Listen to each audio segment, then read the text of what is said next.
From Public Radio International, this is The World. A co-production of the BBC World Service, PRI, and WGBH Boston.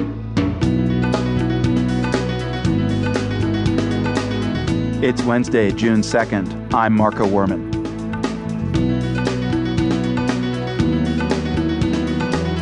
Today, Israel's Prime Minister defends his country's raid on aid ships bound for Gaza and the blockade on Gaza itself. We'll hear what Israel does and doesn't allow into the territory. Coriander, the spice, not allowed in, considered a luxury item. Frozen salmon is allowed in, apparently. Also, unexploded Allied bombs in Germany are still deadly 65 years after World War II, plus how a simple salad spinner can help battle anemia around the globe. Now this news.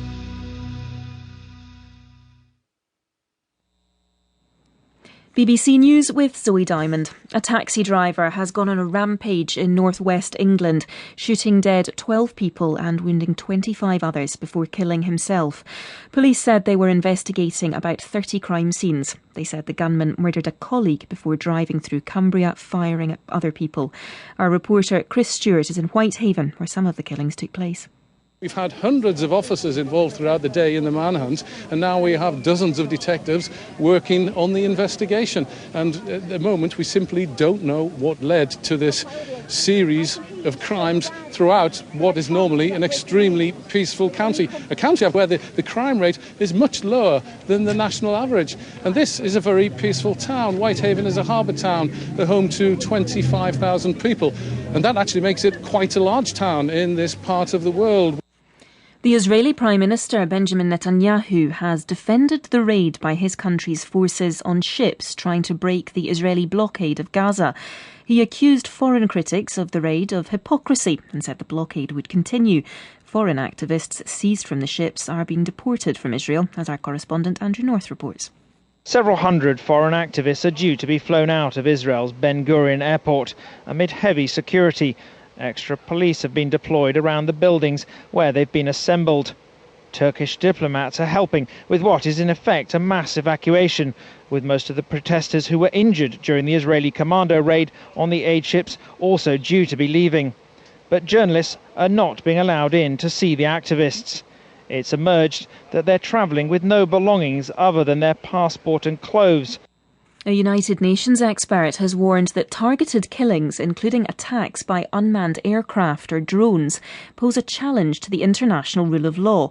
In a report for the UN, Philip Alston, an expert on extrajudicial killings, said that rules designed to protect the right to life are being damaged by what he calls Washington's ill-defined licence to kill without accountability.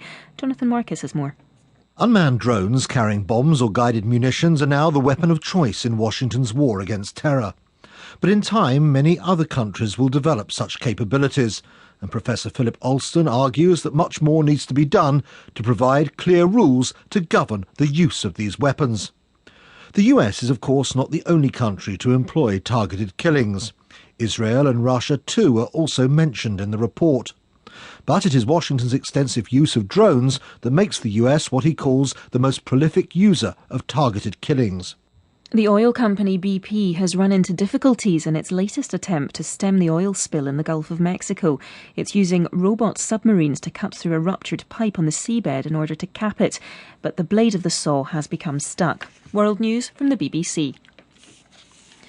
The former head of the French media conglomerate Vivendi, Jean-Marie Messier, has gone on trial in Paris for alleged corporate fraud. He's charged with misleading investors, manipulating share prices and misusing corporate funds during a takeover spree in the early years of the decade. From Paris, here's Christian Fraser. He was the star of the French business world, with an ego as big as his empire, once describing himself as the master of the universe. But today there was no grandstanding, no flashy statements from Jean-Marie Messier. Instead, the former CEO...